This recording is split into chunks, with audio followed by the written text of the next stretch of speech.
So we are going to study about galvanometer. Very useful device and very sensitive also. क्या purpose बेटा है galvanometer का? Galvanometer is used for the detection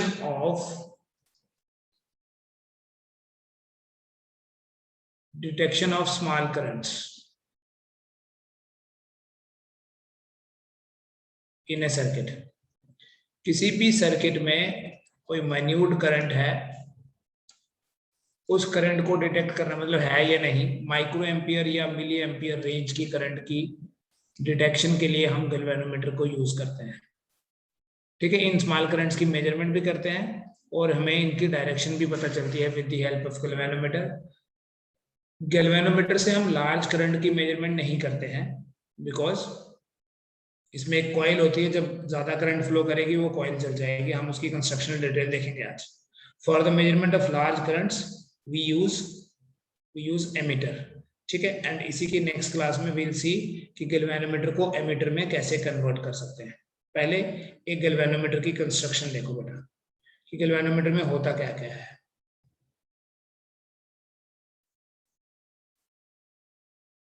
galvanometer में सबसे पहले तो एक हमारे पास कॉइल रहती है, एक रेक्टेंगुलर कॉइल होती है लाइक दिस, और इस कॉइल के ना मल्टीपल टर्न्स होते हैं।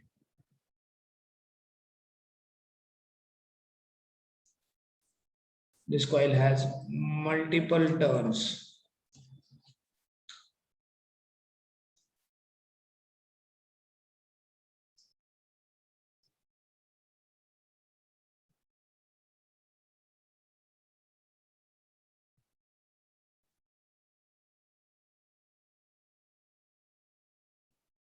अब इसी में एंड में हम ये भी देखेंगे कि ज्यादा टर्न्स का क्या फायदा है।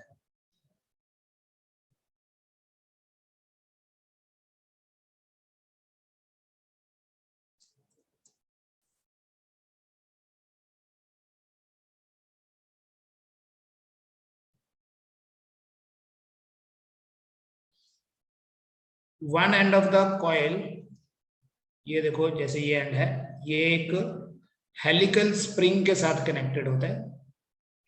One end of the coil is connected to a helical spring like this,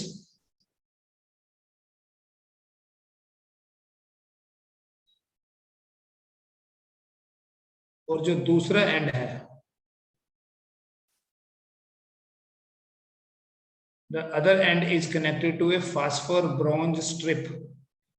एक थिक सी स्ट्रिप होती है उसके साथ कनेक्टेड है लाइक दिस। थोड़ा थिक बना दिया मैंने। These are actually two terminals of the galvanometer। ठीक है, I'll make it bit central।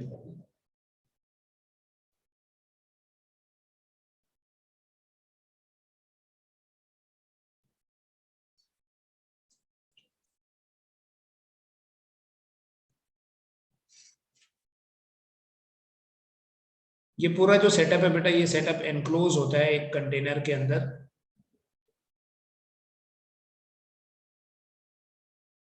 ऐसा वाला एक कंटेनर जैसा होगा।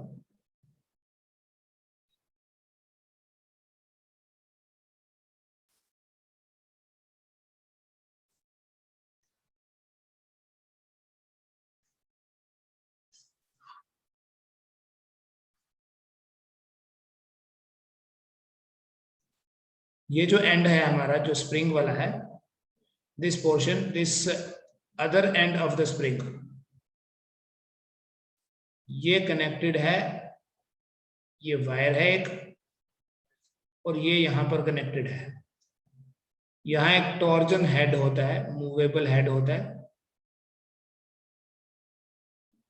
ये जो हमारी स्ट्रिप है, ये स्ट्रिप यहां कनेक्टेड है, और फिर इंटरनली एक वायर लगी होगी, and finally it comes here.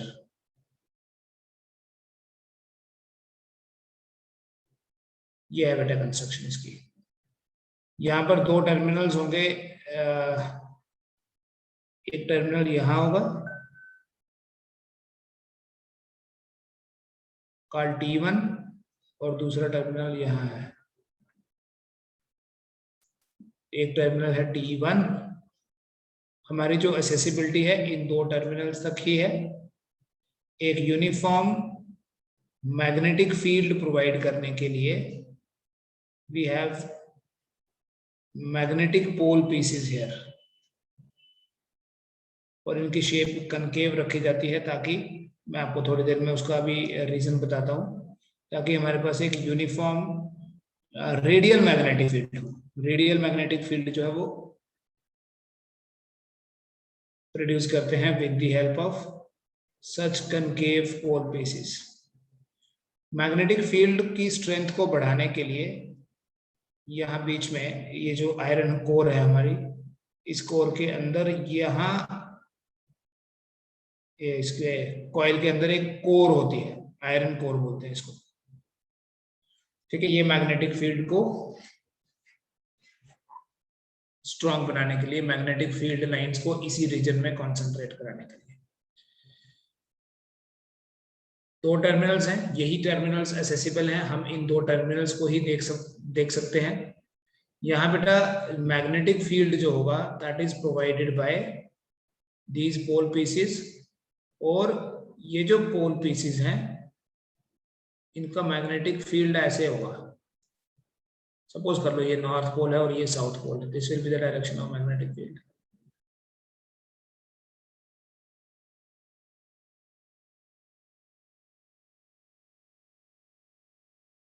इस तरह का जो मैग्नेटिक फील्ड है this is called as the radial magnetic field.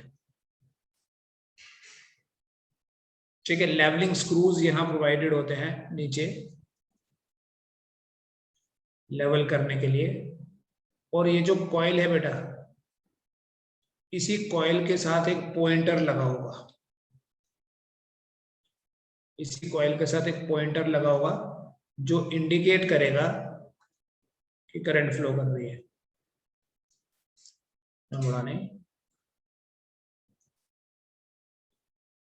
यहाँ एक पॉइंटर लगा होता है कॉइल के साथ, करंट फ्लो करती है तो पॉइंटर में डिफ्लेक्शन शो होती है। अब बेसिकली देखो ये कंस्ट्रक्शन मैं आपको फिर से दिखाऊंगा। हमारे पास ये जो दो टर्मिनल्स हैं बेटा T1 और T2, इन दोनों टर्मिनल्स को बाहर ऐसे किसी वायर के साथ कनेक्ट कर दिया तो क्या होगा, देखो जैसे किसी वायर में करंट फ्लो कर रही है, यहां से करंट एंटर करेगी, इस कॉइल में टॉर्क प्रोड्यूस होगा। कैसे, अभी हमने रिसेंटली एक एक्सप्रेशन डिराइव किया था बेटा, कौन सा, the torque tau equals to NIAB cos theta. बेटा यहां पर हमने एक रेडियल मैग्नेटिक फील्ड रखा है।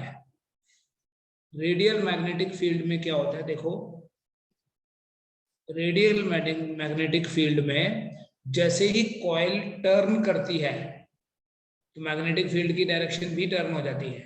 मैग्नेट अगर तो ऐसा होता ना हमारा पोल्स, तो मैग्नेटिक फील्ड की ये डायरेक्शन होनी थी, ये नॉर्थ पोल है साउथ पोल है, ये ऐसा है, ऐसे विजुलाइज करो, तो ये है मैग्नेटिक फील्ड की डायरेक्शन।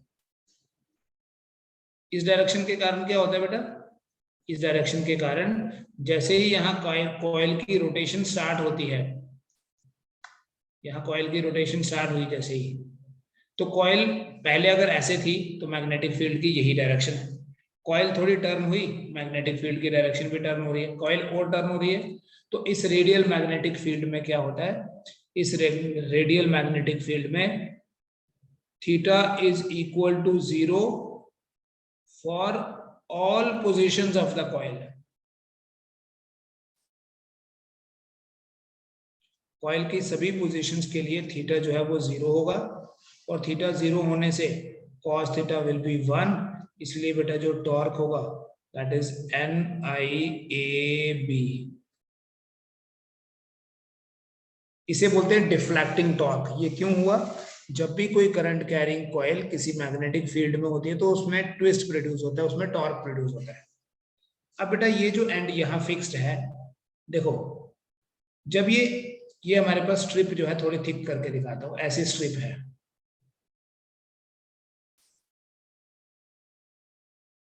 इस स्ट्रिप को मैंने बोला फास्फोर ब्रोंज स्ट्रिप। देखो जब आप एक स्ट्रिप को एक एंड से फिक्स कर लो और दूसरे एंड से उसमें ट्विस्ट प्रोड्यूस करो, तो उसमें एक restoring force, restoring torque setup हो जाएगी। ये है डिफ्लेक्टिंग टॉर्क, ये है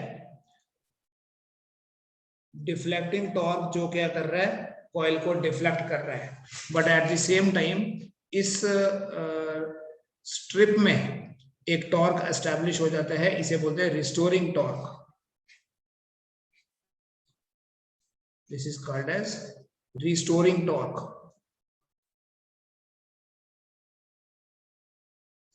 और बेटा ये जो रिस्टोरिंग टॉर्क है, it tries to bring the coil back to the original state. जैसे एक स्प्रिंग को हम खींचते हैं ना, स्प्रिंग को खींचने के लिए हम जो फोर्स लगाते हैं उस फोर्स को बोलते हैं डिफॉर्मिंग फोर्स, बट स्प्रिंग वापस आ जाता है due to the restoring force. तो उसी फोर्स का टर्निंग इफेक्ट जो है वो टॉर्क है।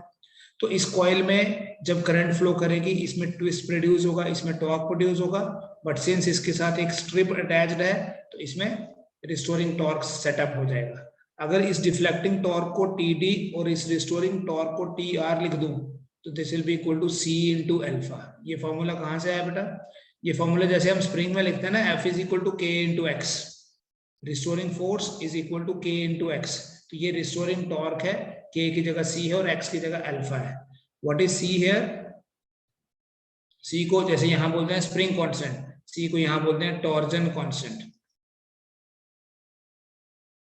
और बेटा अल्फा को बोलते हैं deflection produced, deflection produced in the coil.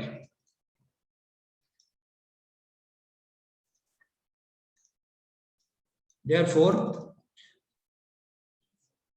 दो टॉर्क हो गए यहां, तो थोड़ी देर बाद क्या होगा, ये करंट फ्लो कर रही है, देखो करंट फ्लो होने के कारण क्या हो रहा है, डिफ्लेक्शन प्रोड्यूस हो रही है, और ये टॉर्क क्या कर रहा है, उसको बैलेंस करने की कोशिश कर रहा है। तो जब इक्विलिब्रियम होगा, at equilibrium TD will be equal to tau R, tau D will be equal to tau R, which means NIAB will be equal to C alpha।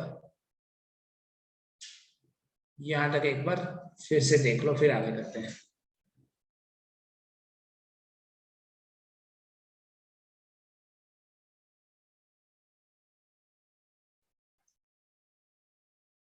देखो ये एक स्प्रिंग है, इसको रिलेट करके समझते हैं फोर्स के साथ। इस स्प्रिंग के साथ हमने कुछ मास अटैच कर दिया, इस मास के कारण क्या हुआ, इसके वेट की वजह से एक रिस्टोरिंग फोर्स, डिफॉर्मिंग फोर्स लगी। बट जब ये थोड़ी देर बाद खींच के थोड़ा सा इसकी लेंथ बढ़ जाएगी, it will come in equilibrium. ठीक है, इसका मतलब ये है कि इस सिचुएशन में ये जो डिफॉर्मिंग फोर्स है, this is equal to restoring force. Restoring force यहाँ स्प्रिंग के केस में होती है K इंटू एक्स, तो बोलेंगे M into g is equal to K into x. ठीक है, यहाँ रिस्टोरिंग फोर्स है K इंटू एक्स। तो जब टर्न करेंगे, इक्विलिब्रियम होने का मतलब क्या है, देखो करंट फ्लो कर रही है ना इस कॉइल में, ये वो कॉइल है जिसमें करंट फ्लो कर रही है। ठीक है, ये PQRS, और इसी कॉइल के साथ यहाँ पर यहाँ पर स्प्रिंग अटैच्ड है, ये पॉइंटर अटैच्ड है। तो करंट फ्लो करेगी तो वो तो रोटेट करने लगेगी ना, हमेशा ही रोटेट करती रहेगी कॉइल। अब कॉइल अगर हमेशा रोटेट करेगी, वो नीडल तो पूरी घूमती रही हमेशा। होता क्या है, रोटेट करती है, थोड़ी देर बाद रुक जाती है। रुक जाती है इसका मतलब उस नीडल को किसी ने बैलेंस किया। जैसे ये स्प्रिंग था, अब ये स्प्रिंग नीचे खींच गया, बट ऐसा थोड़ी है कि ये खींचता ही चला गया पूरा, थोड़ी देर बाद it will stop. Why it stops? क्योंकि अब जैसे हमने उसको डिफॉर्म किया, उसके अंदर एक अपने आप ही रिस्टोरिंग फोर्स सेटअप हो जाएगी जो उस डिफॉर्मिंग फोर्स को बैलेंस करने लगती है, और जैसे ही दोनों बराबर होती हैं, the spring will get stretched and will be in equilibrium after some time. बिल्कुल वैसे ही इस कॉइल में, you can use this diagram also, same ही ऑलमोस्ट। इस कॉइल में जब रिस्टोरिंग डिफॉर्मिंग टॉर्क प्रोड्यूस होगा, तो ये स्ट्रिप में क्या होगा, एक रिस्टोरिंग टॉर्क प्रोड्यूस हो जाएगा। वो उसको रिस्टोर करने की कोशिश करेगा, मतलब उसको अपोज करेगा ये, and when the restoring torque becomes equal to the deflecting torque, then the needle will stop. There should be somebody to stop the needle, otherwise क्या होगा, करंट फ्लो कर रही है, नीडल तो हमेशा ही घूमती रहेगी। सो ये नीडल घूमते घूमते इसमें जो डिफ्लेक्शन हो रही है, थोड़ी देर बाद ये नीडल जो है it should stop. So for that we have used a strip here. ये पूरी एक स्ट्रिप यूज करते हैं यहाँ एक मिरर भी लगा होता है पैरेलक्स एरर को रिमूव करने के लिए। ठीक है, सेम कंस्ट्रक्शन देखो, जब यहाँ से एक और व्यू, इसका टॉप व्यू भी दिखाता हूँ अभी आपको।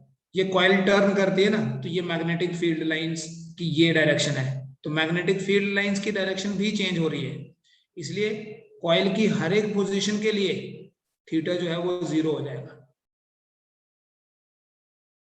ठीक है, ये देखो इस स्ट्रिप का एक एंड जो है वो बन गया एक टर्मिनल, इंटरनली कनेक्टेड है, और दूसरा एंड जो है ये देखो ये स्प्रिंग है, ये डॉटेड लाइन से ये वायर है बेसिकली जो कनेक्टेड है, ये यहाँ कनेक्टेड आके टर्मिनल 2। हमारी जो एक्सेसिबिलिटी है वो इन दो टर्मिनल्स तक है, मतलब हमें ये दो टर्मिनल्स ही दिख रहे हैं बस। हम जब भी करंट की बात करेंगे तो हम इन दो टर्मिनल्स के बीच वायर लगा देंगे बस। ठीक है, the coil will rotate and the pointer will also get deflected, but after some time pointer stops because of the restoring torque. ठीक है, इसका टॉप व्यू भी मैं कोशिश करता हूं दिखाने की।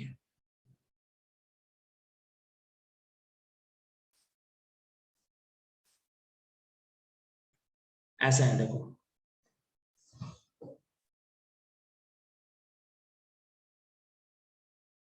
ठीक है, एक यूनिफॉर्म रेडियल मैग्नेटिक फील्ड है for all positions of the coil. Coil turn होगी, मैग्नेटिक फील्ड की डायरेक्शन देखो, जब कॉइल यहां आएगी मैग्नेटिक फील्ड ऐसे, मैग्नेटिक फील्ड की डायरेक्शन चेंज हो रही है कॉइल के टर्न होने पे for all positions of the coil. ये तभी पॉसिबल है अगर ये सिलेंड्रिकल पोल पीसेस हैं, कनकेव पोल पीसेस हैं, अदरवाइज स्ट्रेट होंगे तो मैग्नेटिक फील्ड लाइंस ऐसी होंगी, फिर थीटा जो है वो हर पोजीशन में 0 नहीं होता है। ठीक है, तो ये है इसका वर्किंग, बट अभी हमने थोड़ा सा मैथमेटिकल पार्ट और करना है इसमें, उसकी बात करते हैं। तो बेटा हमारा जो मैथमेटिकल पार्ट है उसमें क्या है हमारे पास कि दोनों टॉर्क्स बराबर हो गए, दोनों टॉर्क बराबर होने के कारण जो कॉइल है, जो हमारा पॉइंटर है, it stops. So mathematical part is like this,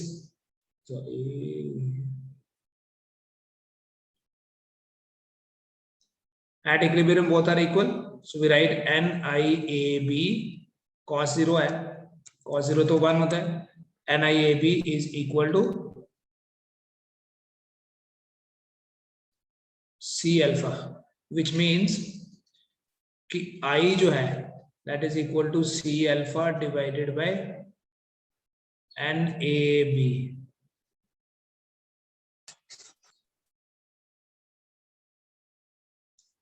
ठीक है, इसमें देखो hair C divided by NAB is constant,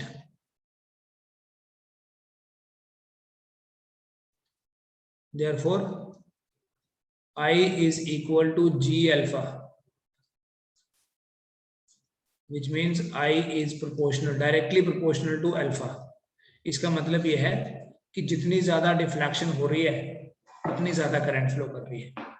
the current flowing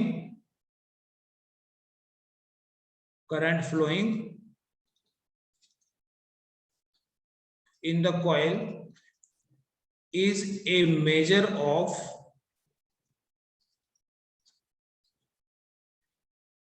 deflection in the pointer। ठीक है, या हम ये भी बोल सकते हैं कि deflection produced is an indication of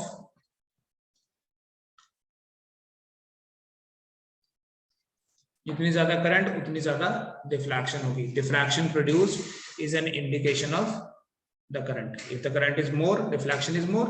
if the current is, वही तो हमने देखना था कैसे ये डिफ्लेक्शन प्रोड्यूस करता है for any amount of current. Current ज्यादा फ्लो करेगी तो डिफ्लेक्शन बड़ी होगी, करंट कम फ्लो करेगी तो डिफ्लेक्शन जो है वो कम होगी। तो current flowing is a measure of deflection in the pointer. ठीक है, ये है बेटा गैल्वेनोमीटर का वर्किंग। सो करंट फ्लो करती है, डिफ्लेक्शन प्रोड्यूस होती है, जितनी ज्यादा डिफ्लेक्शन हो रही है इसका मतलब उतनी ही ज्यादा करंट फ्लो करती है। ये जो दूसरी चीज देखें, यहाँ पर ये जो कांस्टेंट है जिसे हमने CNAB बोला, this constant is called as galvanometer constant.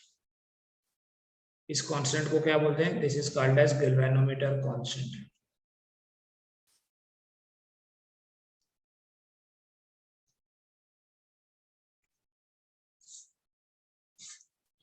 इस कांस्टेंट को बोलते हैं गैल्वेनोमीटर कांस्टेंट।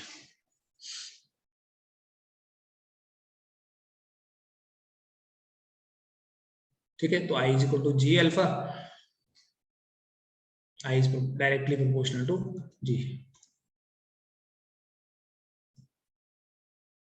देन नेक्स्ट देखिए बेटा, ये इक्वेशन आपने याद रखनी है। इसी गैल्वेनोमीटर को ना हम कन्वर्ट कर सकते हैं into ammeter for the measurement of current, या इसी गैल्वेनोमीटर को हम कन्वर्ट करते हैं into voltmeter for the measurement of potential difference. तो ये इसमें मैथमेटिकली बेटा ये एक इक्वेशन आपने याद रखनी है। You can get the other things from this equation. ये दोनों टॉक्स जो बराबर किए थे, NIAB is equal to C alpha, ये याद रखना। गैल्वेनोमीटर में जब हम करंट की मेजरमेंट करेंगे गैल्वेनोमीटर की हेल्प से, we define a term, we define a quantity called as current sensitivity. There is a term called as current sensitivity. Current sensitivity को बेटा अल्फा I से रिप्रेजेंट करते हैं। It is a deflection produced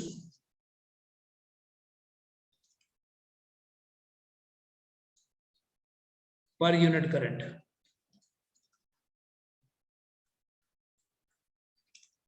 per unit current flowing,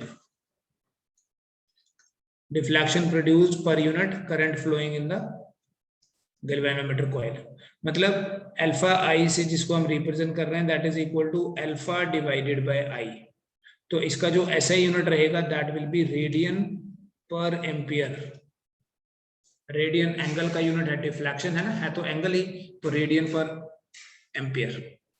और ये alpha by I होगा कितना, देखो यहां से देखिए अल्फा I जिसे अल्फा बाय I बोलते हैं, this will be equal to NAB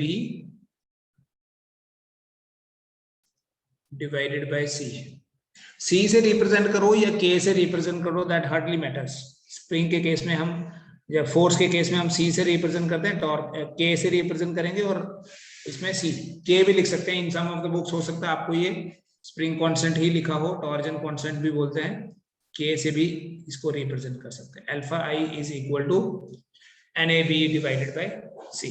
देखो सेंसिटिविटी होता क्या है, कोई भी गैल्वेनोमीटर सेंसिटिव तब होता है अगर वो छोटी से छोटी करंट की भी डिटेक्शन कर ले। ठीक है, मतलब वेरी माइन्यूट करंट फ्लो कर रही है जिसको कोई नॉर्मल एमीटर डिटेक्ट भी नहीं कर रहा, उस करंट को भी ये गैल्वेनोमीटर डिटेक्ट अगर कर ले तो इसका मतलब गैल्वेनोमीटर हमारा सेंसिटिव है। So a sensitive galvanometer gives large deflection even for a small current. तो अगर वो बड़ी डिफ्लेक्शन देख रहा है, we can easily read out that deflection. So galvanometer की सेंसिटिविटी क्यों बेटर होनी चाहिए, सो दैट माइन्यूट करंट का भी डिटेक्शन हो सके। तो सेंसिटिविटी बढ़ाने के लिए क्या कर सकते हैं, because we have a mathematical formula here to increase sensitivity.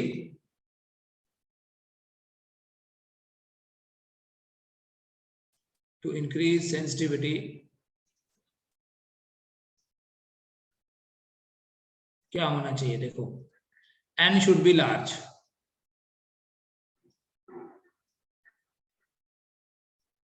A should be large,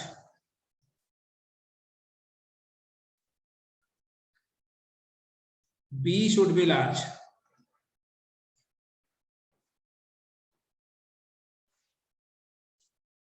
and last C should be small। ठीक, नोट करो बेटा इसको।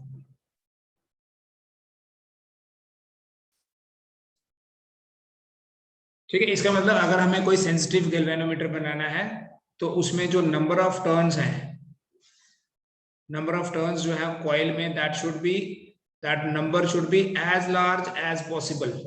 मतलब ये वाली जो अभी आपको थोड़ी देर पहले टर्म्स दिखाई दी है, अब ये एक लिमिट तक ही हम बढ़ा सकते हैं, ऐसे नहीं है कि लाखों टर्म बना दो उसके अंदर, the cost will increase, its weight will increase, इसलिए हम एन को बढ़ाते तो हैं, बट एन को बहुत ज्यादा जो है वो बढ़ाया नहीं जा सकता। We want a easy to handle and easy to operate device, cost effective भी होना चाहिए, क्योंकि ये कॉपर की वाइंडिंग है बेटा, ये कॉपर वायर होती है, जितनी ज्यादा यूज करेंगे उतनी ज्यादा कॉस्ट बढ़ जाएगी। तो एन को बढ़ाना तो है, बट एक ऑप्टिमम वैल्यू के बाद हम बढ़ाते नहीं है, क्योंकि ज्यादा बढ़ाएंगे तो हैवी हो जाएगा, ज्यादा बढ़ाएंगे हैवी भी हो जाएगा और उसके बाद कॉस्टली भी हो जाएगा। दूसरा, एरिया को बढ़ा दो। एरिया बेटा आपको याद होगा परसों वाले एक्सप्रेशन में L इंटू बी हमने ये कॉइल का एरिया लिया था। अब इस एरिया को अगर बढ़ाएं तब भी, एरिया को अगर बढ़ाएं तब भी क्या होगा, तब भी सेंसिटिविटी बढ़ेगी, बट एरिया को बढ़ाना मतलब हमारा तो डिवाइस भी बहुत बढ़ जाएगा, क्योंकि इसी के आगे पीछे तो हमारे मैग्नेट्स हैं। तो अगर ये एरिया इतने के बजाय मैं बोलूं इतना बड़ा एरिया लेना है, तो मैग्नेट भी इतने बड़े लगाने पड़ेंगे और फिर उसको एनक्लोज भी करना है। सो दैट इज वाई हम एरिया को बहुत बहुत ज्यादा नहीं बढ़ा सकते, थोड़ा सा हम बढ़ा देते हैं ताकि वो अगेन इजी टू हैंडल रहे। बी को बढ़ाने के लिए हम जो मैग्नेट यूज करते हैं, जो ये अभी आपने देखा कनकेव पोल पीसीस हम यूज करते हैं, वो किसी फेरोमैग्नेटिक सब्सटेंस के होते हैं। सो बी तो हम परमानेंट मैग्नेट ही यूज करते हैं। बी को बढ़ाने के लिए हम फेरोमैग्नेटिक मटेरियल जब यूज करेंगे they have a permanent and very strong magnetic field. दूसरा, सी को कम करने के लिए आपने एक चीज नोट करी होगी, मैंने उस ट्रिप के केस में एक वर्ड यूज किया, phosphor bronze.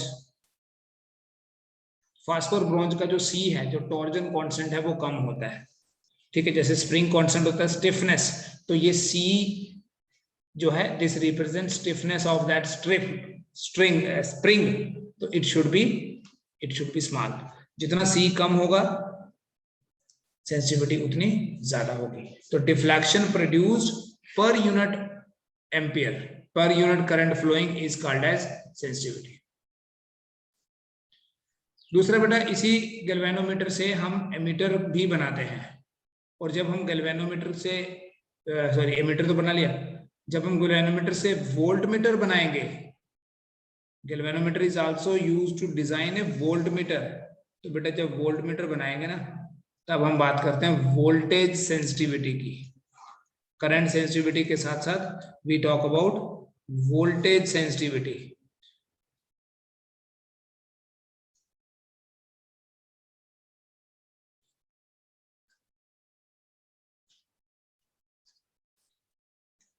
Voltage sensitivity is alpha V. It is deflection produced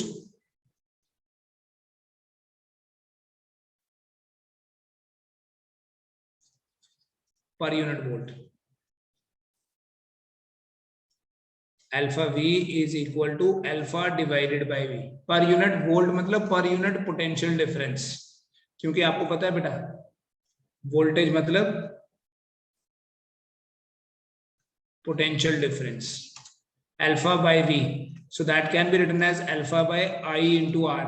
R अगर रेजिस्टेंस है गैल्वेनोमीटर की कॉइल का, तो alpha by I देखो ऐसे लिख लो, alpha I divided by R, alpha V is equal to alpha I divided by R, again NAB divided by R into C।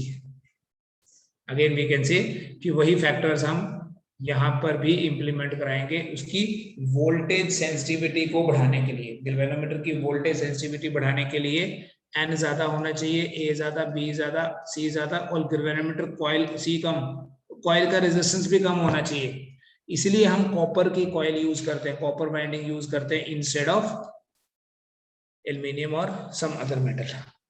ठीक है, देखो इसको फिर बताओ। देखो ये क्वेश्चन आपकी एनसीईआरटी का क्वेश्चन एक ले लेता हूँ, मैं और क्वेश्चंस दे रहा हूँ आपको थोड़ी देर में ना। 4.10 the question is two moving coil meters M1 and M2 have following parameters. एक का रेजिस्टेंस दिया है, एक टेबल की हेल्प से हम दोनों बना लेते हैं, एक तरफ एक तरफ दूसरी।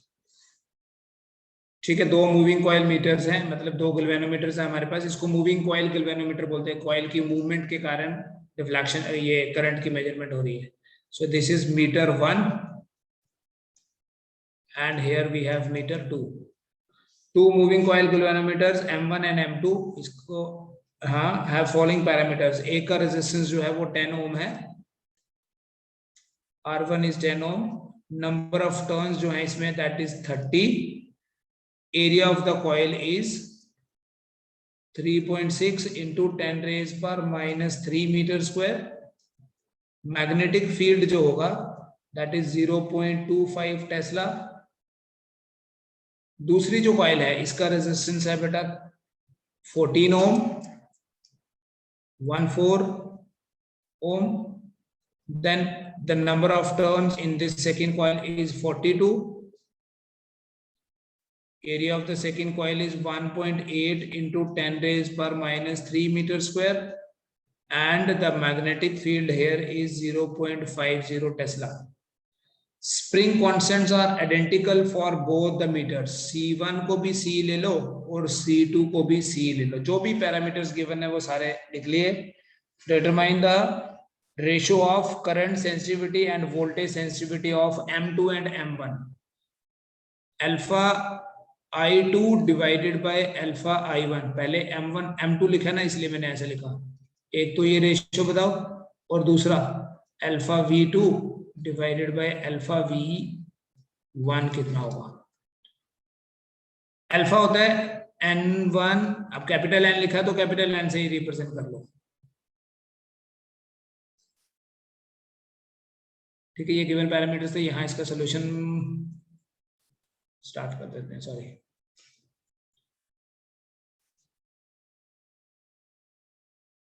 so if I talk about this alpha I2 divided by alpha I1, it is equal to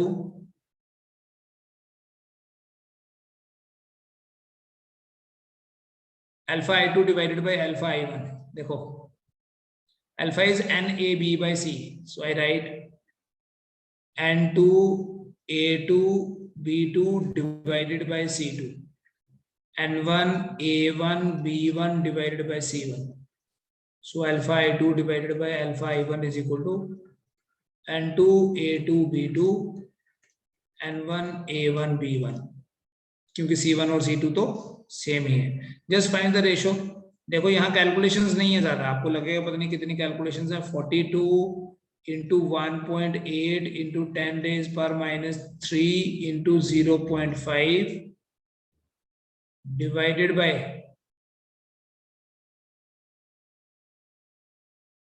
30 into 3.6 into 10 raised per minus 3 into 0.25.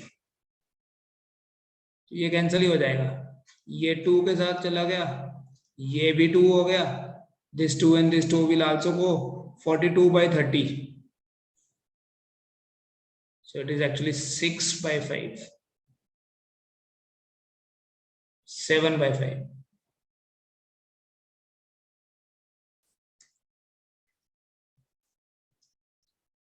ये आ गया करंट सेंसिटिविटीज का रेशो. वोल्टेज सेंसिटिविटी का रेशो देखना होगा तो सिंपल है, voltage sensitivity is current sensitivity divided by resistance. ठीक है, वो कर लीजिए. एमीटर वोल्टमीटर पढ़ेंगे नेक्स्ट.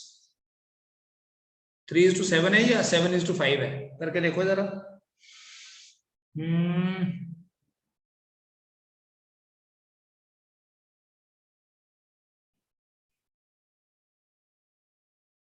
चेक कर लो.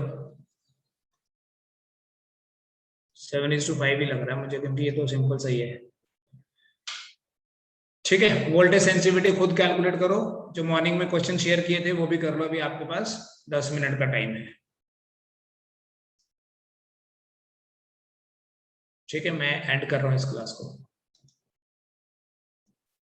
अगर